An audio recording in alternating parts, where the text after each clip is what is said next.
कैसे हो आप सब। हमने काफ़ी सारे चैप्टर्स कर लिए हैं, ट्रांसपोर्ट कर लिया है, मिनरल न्यूट्रिशन कर लिया है, फोटोसिंथेसिस का चैप्टर भी हमारा ऑलमोस्ट कंप्लीट होने वाला है। आप लोग भी अपना स्टडीज़ पे पूरा ध्यान दो और जो भी आपको कॉन्सेप्ट्स कराए जाते हैं उनको बड़े ध्यान से पढ़ा करो, बार बार प्रैक्टिस करोगे तभी वो आप लोगों को चैप्टर समझ आएंगे। फोटोसिंथेसिस वाले चैप्टर में जो हमने इम्पॉर्टेंट कॉन्सेप्ट पढ़े हैं वो थे हमारे पास C2 cycle, C3 cycle and C4 cycle. अब C2 साइकिल क्या थी, जिसको हमने कहा था फोटो रेस्पिरेशन। C3 साइकिल क्या थी, कैल्विन साइकिल। और C3 प्लांट कौन से थे जिनके अंदर C3 साइकिल होती है। और C4 साइकिल कौन सी थी, जिसको हमने हैच एंड स्लैग पाथवे कहा था। और C4 प्लांट कौन से होते हैं, जैसे कि मेज, सॉर्गम, लाइक दैट। ओके, अब हम इस चैप्टर के लास्ट उस पॉइंट पे आ गए हैं। कुछ ऐसे प्लांट्स होते हैं बेटा जिनके अंदर कुछ C4 प्लांट जैसा ही एक मैकेनिज्म और होता है। ऐसे प्लांट्स को हम कहते हैं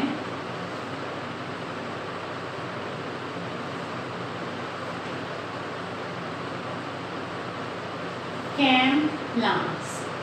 ठीक है, कैम का मतलब है क्रैसुलेशियन एसिड मेटाबॉलिज्म। क्या मतलब हुआ इसका, क्रैसुलेशियन एसिड मेटाबॉलिज्म। अब देखो इस प्लांट में प्रॉब्लम क्या है कि ये एक्सेस ड्रॉट कंडीशन वाली जगह पे ये प्लांट्स होते हैं और अगर ये डे में अपने स्टोमेटा ओपन करते हैं तो वाटर लॉस इतना ज़्यादा हो जाएगा कि प्लांट सर्वाइव नहीं कर पाएगा। So these plants they do not open their stomata during the day time, they open their stomata during the night time so to take up the CO2, right. अब problem क्या है कि इसके अंदर जैसे C4 प्लांट में हमने पढ़ा था कि एसिड बनते हैं, ऑक्सैलो एसिडिक बना, मैलिक एसिड बना और फिर मैलिक एसिड पायरुवेट और कार्बन डाइऑक्साइड में टूटता है। अब ये जो एसिड तक बनने का जो पाथवे है वो सारा का सारा ये क्या हो जाता है, CO2 ये सब कुछ रात में कंप्लीट हो जाता है। During the day time when the stomata can not open, तो क्या है, अब स्टोमेटा ओपन नहीं होंगे तो CO2 कहाँ से आएगी। तो ये प्लांट्स क्या करते हैं, जो एसिड बना हुआ है वो मैलिक एसिड क्या करेगा, पायरुवेट में टूट जाएगा और CO2 में टूट जाएगा और वो CO2 फिर यूज करेगा प्लांट अपना फोटोसिंथेसिस करने के लिए। समझ आ रही है मेरी बात। जैसे हमने सेम C4 प्लांट के अंदर हमने फीचर पढ़ा था कि उसके अंदर एसिड्स की, अगर आपको याद आ रहा हो कि किस तरीके से पहले ऑक्सैलो एसिटिक एसिड बनता है, फिर मैलिक एसिड बनता है, फिर पायरुवेट और CO2 बनता है। कैम प्लांट्स के अंदर भी जो दिन के समय क्या हुआ, इन्होंने रात के समय रादर मैं कहूँगी नाइट के टाइम क्या होगा, ये मैलिक एसिड फॉर्मेशन हो जाती है। And during the day time when the stomata they are not allowed to open in CAM plant, then what will happen, this malic acid break down into CO2 and it release the CO2, means this release the CO2 and that continue the process of photosynthesis। क्योंकि light तो कब है, सुबह है, दिन day time में है, तो लेकिन दिन के समय प्रॉब्लम क्या है कि CO2 नहीं है, तो हाफ ऑफ द जो प्रोसीजर है वो नाइट में हो जाता है और फोटोसिंथेसिस कब होती है, डे के टाइम पे। लेकिन इन प्लांट के अंदर कोई क्रेन्स एनाटॉमी नहीं है, जिस तरीके से हमने वहाँ पढ़ा था कि दो तरह के क्लोरोप्लास्ट होते हैं, like that type of structure is not there in the CAM plant. They perform a special type of the metabolic pathway that is called as CAM pathway. What is CAM pathway, crassulacean acid metabolism. तो समझ आया, some time ये question भी आ जाता है किस चीज़ के ऊपर, जैसे मान लो आपके पास C2 की नॉलेज हो गई, C3 क्या है वो पता लग गया, C4 क्या है वो पता लग गया, तो आपको कैम प्लांट्स के बारे में भी पता होना जरूरी है, right. So these are called जैसे ओपनशिया है, पाइनएप्पल है, अगेव है, इनके आपको एग्जाम्पल भी पता होने चाहिए, opuntia, pineapple, agave, like that. ठीक है, अच्छा अब हमारे पास नेक्स्ट जो कॉन्सेप्ट आता है that is the cardinal points. Next important बात, कार्डिनल पॉइंट्स, सैक्स। साइंटिस्ट सैक ने क्या कहा कि अगर किसी फिजियोलॉजिकल प्रोसेस को कोई फैक्टर कंट्रोल कर रहा है तो उसकी डिफरेंट वैल्यूज हैं, यानी कि उसकी अलग अलग कार्डिनल पॉइंट्स हैं। What are cardinal point? Sachs found a physiological process has three principal values called, three principal values are there. Here it is rate of photosynthesis, and if a process is controlled by a factor, then it has the three principal values. One is minimum, one is maximum, and this is optimum. Are you getting my point? So किसी भी process को control करने के लिए जो factor है उसके तीन प्रिंसिपल वैल्यूज हैं, एक है मिनिमम, एक है मैक्सिमम और एक है ऑप्टिमम। मिनिमम क्या है? जिससे नीचे इस प्रोसेस स्टार्ट ही नहीं हो सकता। मैक्सिमम जिसके बाद ये सर्वाइव नहीं कर सकता, ये प्रोसेस नहीं कंटिन्यू हो सकता। ऑप्टिमम क्या है? जहाँ पे इस प्रोसेस की वेलोसिटी, यानी this is that value of that factor at which the process, the velocity of that process is maximum and it can continue for a long period of time. This is called minimum, optimum and maximum cardinal value. Minimum का मतलब below which physiological process cannot continue, maximum beyond which process comes to stop, and optimum where a process can continue indefinitely at its maximum speed. समझ आया? इससे पहले शुरू नहीं हो सकता, इस यहाँ पे आने के बाद ये बंद हो जाएगा, मैक्सिमम पे बंद हो जाएगा। और ऑप्टिमम वैल्यू वो वैल्यू है जहाँ पे एक प्रोसेस क्या है, it move with its maximum speed. So this is called as the optimum value. Getting? Next important concept आता है हमारे पास, next is law of limiting factor या Blackman's law of limiting factor. Blackman's law of limiting factor या हम इसे कह सकते हैं principle of limiting factor. Principle of limiting factor यानी कि क्या है? If a process is controlled by more than one factor, then the process, the speed of the process, the rate of process is limited by the pace of its slowest factor. This is called as law of limiting factor. यानी कि किसी एक process को अगर बहुत सारे factors control कर रहे हैं, then the rate of that process that will depend upon the pace of the slowest factor and that is called as limiting factor. तो limiting factor क्या है? Limiting factor वो factor है which is deficient to such an extent that increase in its amount directly affect the rate of that process. यानी कि limiting factor वो factor है कि जिसकी अमाउंट को हम जैसे जैसे बढ़ाते चले जाएंगे वो रेट उस प्रोसेस का उतना ही फास्ट होता चला जाएगा। तो that is the limiting factor. And what is Blackman law of limiting factor? That if a process is controlled by more than one factor, then the speed, the rate of that process that will depend upon the pace of the slowest factor. Getting?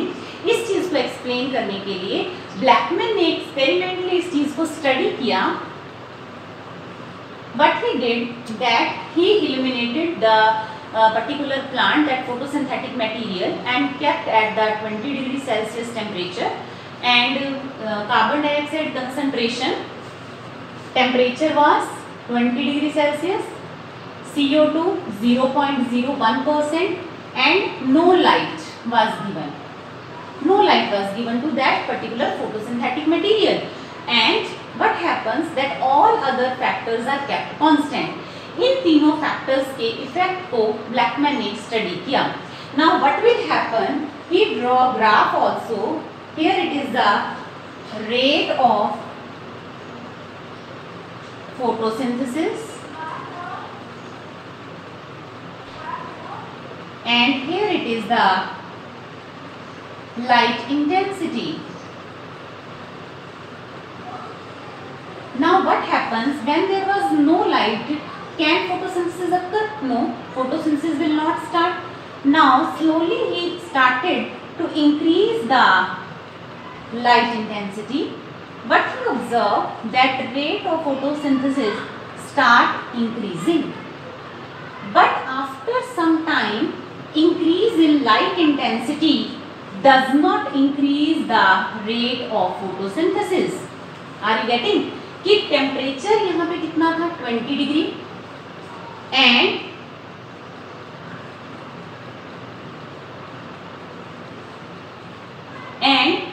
light was not there, temperature was 20 degree and CO2 was 0.01%.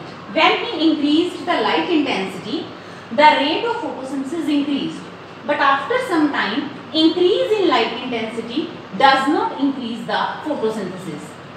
वो बढ़ाने पे अब photosynthesis पे कोई असर नहीं हो रहा. Now it means now light is not the limiting factor. Some other factor is controlling the process, and what is that?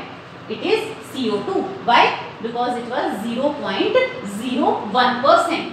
Now what he did? He increased the carbon dioxide concentration. The CO2 concentration is increased. Now what will happen? The rate of photosynthesis starts on increasing with increase in CO2 and it keeps on increasing. But after some time, it stops increasing. Now increase in CO2 concentration does not affect the rate of photosynthesis. It means here excess of CO2 is there and temperature is 20 degree. Light is also there. Now light is there, CO2 is there. Now some other factor is limiting. Now he increased the temperature from 20 degree to 35 degree. Here excess of CO2 and temperature is 35 degree Celsius. Are you getting?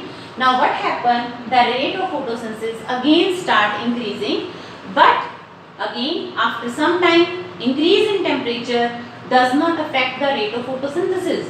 It means now there is some other limiting factor. तो यही था Blackman law of limiting factor कि if a process is controlled by more than one factor, then the rate of that process is directly linked with the amount of the slowest factor. Is it clear? This is called as Blackman's law of factor. Now there are certain objections of this. क्या problems थी Blackman के law के साथ? सबसे पहली problem थी कि जब एक लिमिटिंग फैक्टर से दूसरे लिमिटिंग फैक्टर की तरफ ट्रांजिशन हो रही है, यानी कि पहले CO2 लिमिटिंग था या पहले फिर टेम्परेचर लिमिटिंग था या लाइट लिमिटिंग थी, तो there must be that some transition curves are there in the this graph, right? During the transition there may be the rate change in the rate of the process, पर ऐसा कुछ उसने explain नहीं किया कि जब एक फैक्टर लिमिटिंग था चेंज हुआ दूसरे फैक्टर में, यानी कि जब एक फैक्टर पूरा हो गया दूसरा फैक्टर लिमिटिंग हो गया, तो there must be a transition curve and that can affect the rate of the process, but that was not discussed by the Blackman. Second, that is the transition curves can affect the rate of process. That was not explained by the Blackman. Next is the rate of process cannot be increased indefinitely. Rate of process cannot be increased indefinitely. कि ऐसा नहीं है कि आप सारे factors को control कर लोगे तो कोई प्रोसेस जो है वो इंडेफिनेटली इंक्रीज कर देगा. It's not possible, right? फिर नेक्स्ट है, it is believe that reaction can be limited simultaneously by two or more factor. Means a reaction can be limited by two or more factors. यानी उसने क्या कहा था Blackman ने कि एक समय पे उसने यही कहा कि कभी लाइट जो है लिमिटिंग फैक्टर हो रहा है, कभी CO2 लिमिटिंग फैक्टर हो रहा है, but some authors believe that at a time a reaction can be controlled by more than one factor. So this is a very important question. Bio के अंदर जितने भी ग्राफिकल क्वेश्चंस हैं, शायद 3 या 4 होंगे हमारे पास पूरे +1 के अंदर, that are quite important. So you should be very much particular about this question. आप में से बहुत सारे बच्चों की ये भी बात आई थी जब मैंने बात की कि आपके पास बुक्स नहीं है बेटा, बट डोंट वरी, जो भी आपको बताया जा रहा है that is more than enough. आप इसे सुन सकते हैं, बार बार पढ़ सकते हैं, आपको नोट्स भी फॉरवर्ड कर दिए गए हैं. So please don't give any type of the excuse, always be continue with the videos, with the lectures and with the assignments. Okay.